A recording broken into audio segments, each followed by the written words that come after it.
Ir pabeigti spārniņi, un ķemmējām mēs ar šādu ķemmi. Šeit ir asie galiņi, tad mēs dabūnam šādas te spuriņas, un lai pielīdzinātu ir otra pusīte, ko pielīdzinam, pēc tam apgriež. Tā kā mums ir jau spārniņi gatavi, mēs gatavosim eņģelim matus.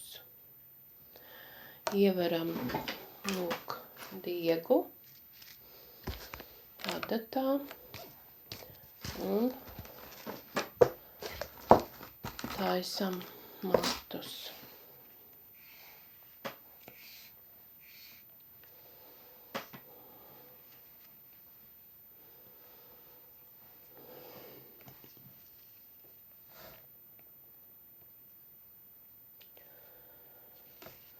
Un attiecīgi pēc tam nogriezīs duram iekšā ar adatu un izvelkās cauri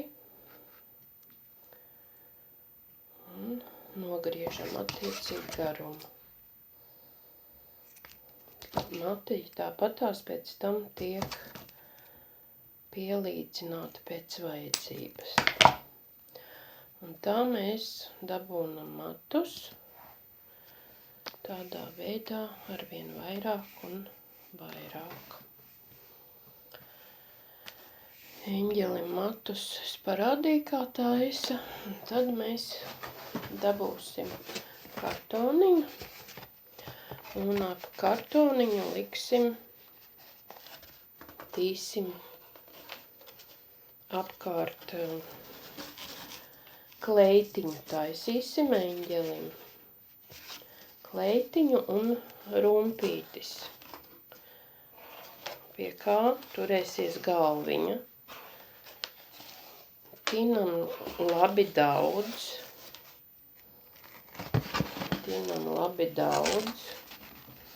Jo kleitiņai jābūt ir kuplai.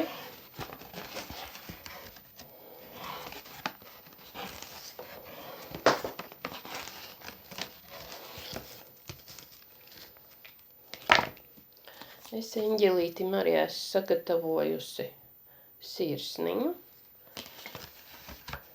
jo viņš man būs mīļais, labais mīlestības nesējs.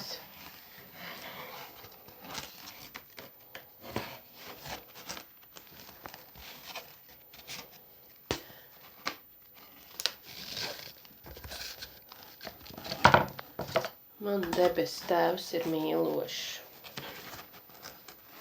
Pilns ar mīlestību.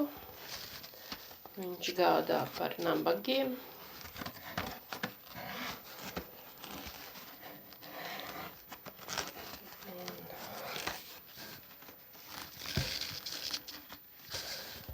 Mans uzdevums ir sludināt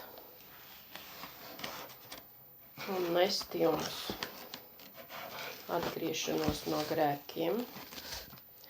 Jo Dievs ir alfa un omega, un katram nāksies stāties viņa priekšā. Ko katrs ir šajā zemē sastrādājis?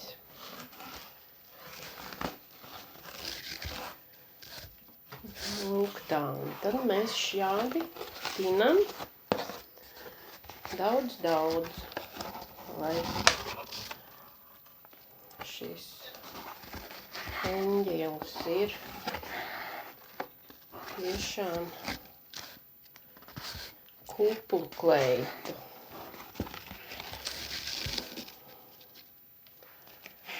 Diegu nežēlo, tinām.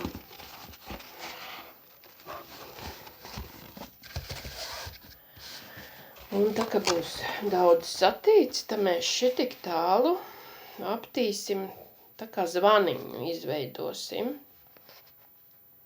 Un tad pievienosim pie eņģeļa spārnim, pie riņķa. Un šo procesu es parādīšu nākošā video. Veiksmi darbā!